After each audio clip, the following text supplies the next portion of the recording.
Number 16. Korah, Dathan, and Abiram. Korah was a son of Izhar, the son of Kohath. Kohath was a son of Levi. Korah and the certain men from the tribe of Reuben turned against Moses. The men from Reuben were Dathan, Abiram, and On. Dathan and Abiram were the sons of Eliab. On was a son of Pelath. All of those men rose up against Moses, and 250 men of Israel joined them. All of them were known as leaders in their community.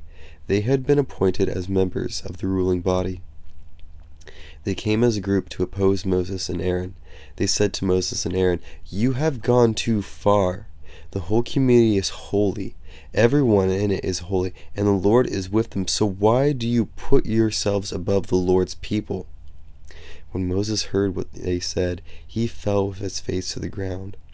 Then he spoke to Korah and all of his followers. He said, "In the morning the Lord will show you who belongs to him. He will show who is holy. He'll bring that person near him. He'll bring the man he chooses near him.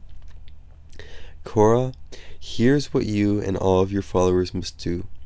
Get some shallow cups for burning incense. Tomorrow put fire and incense on them. Offer it to the Lord. The man the Lord chooses will be the one who is holy. You Levites have gone too far." Moses also said to Korah, "Listen, you Levites.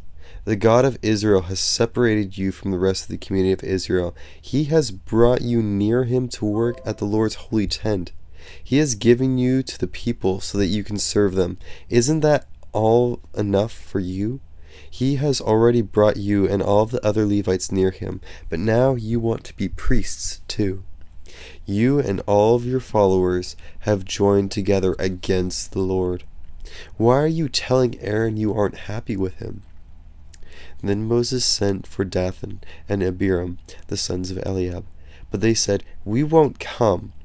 You have brought us up out of the land that was plenty of milk and honey. You have brought us here to kill us in the desert. Isn't that enough? Now do you also want to act as if you were ruling over us? Besides, you haven't brought us into the land that has plenty of milk and honey. You haven't given us fields and vineyards of our own. Are you going to poke out the eyes of these men? No, we won't come." Then Moses became very angry. He said to the Lord, "Don't accept their offering. I haven't taken even a donkey from them. In fact, I haven't done anything wrong to any of them." Moses said to Korah, "You and all of your followers must stand in front of the Lord tomorrow. You must appear there along with Aaron. Each man must get his shallow cup. He must put incense in it. There will be a total of 250 incense cups. Each man must bring his cup to the Lord.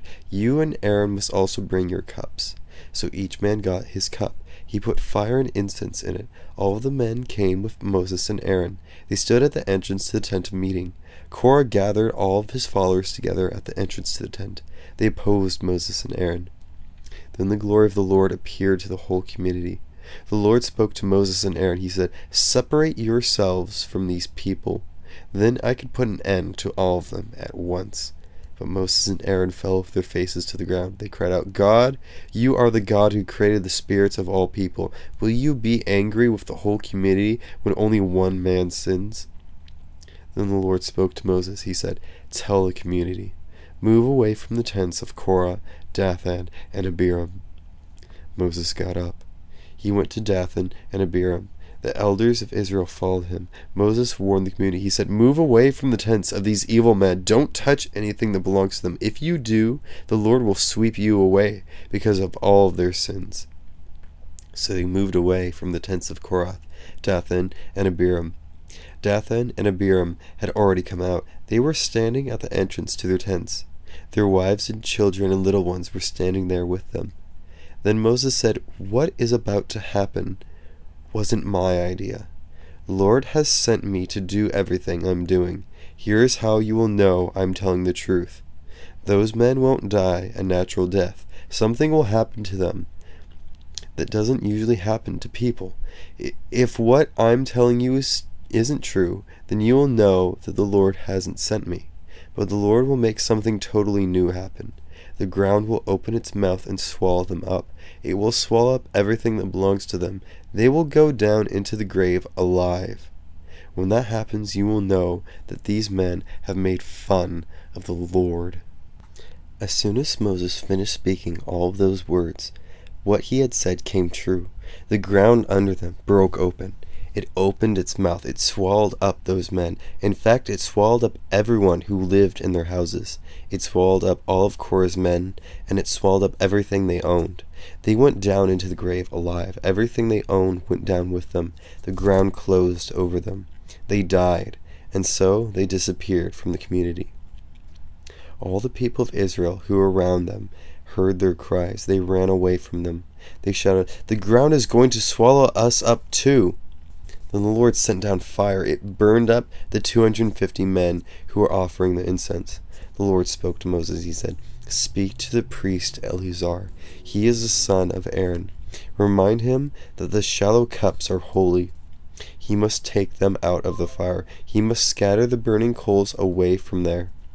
The men who sinned used those cups, and it cost them their lives. Hammer the cups into bronze sheets that will cover the altar. The cups were offered to the Lord. They have become holy. Let them serve as a warning to the people of Israel." So the priest Eleazar collected the bronze incense cups. They had been brought by the men who had been burned up. He had them hammered out to cover the altar. He did just as the Lord had directed Moses to tell him to do. The covering would be a reminder to the people of Israel. It would remind them that no one except the son of Aaron should come and burn incense to the Lord. If people other than priests did that, they would become like Korah and his followers. The next day, the whole community of Israel told Moses and Aaron they weren't happy with them. "You have killed the Lord's people," they said. The community gathered together to oppose Moses and Aaron. The people walked toward the tent of meeting. Suddenly, the cloud covered it. The glory of the Lord appeared. Then Moses and Aaron went to the front of the tent of meeting. The Lord spoke to Moses. He said, "Get away from these people, then I can put an end to all of them at once." And Moses and Aaron fell off their faces to the ground. Moses said to Aaron, "Take your incense cup, put incense in it, and put fire from the altar in it. Then hurry to the people and pay for their sin. The Lord has sent his anger. The plague has started." So Aaron did as Moses said. He ran in among the people. The plague had already started among them, but Aaron offered the incense and paid for their sin. He stood there between those who were alive and those who were dead, and the plague stopped. But 14,700 people died from the plague. That doesn't include those who had died because of what Korah did. Then Aaron returned to Moses at the entrance to the tent of meeting. The plague had stopped.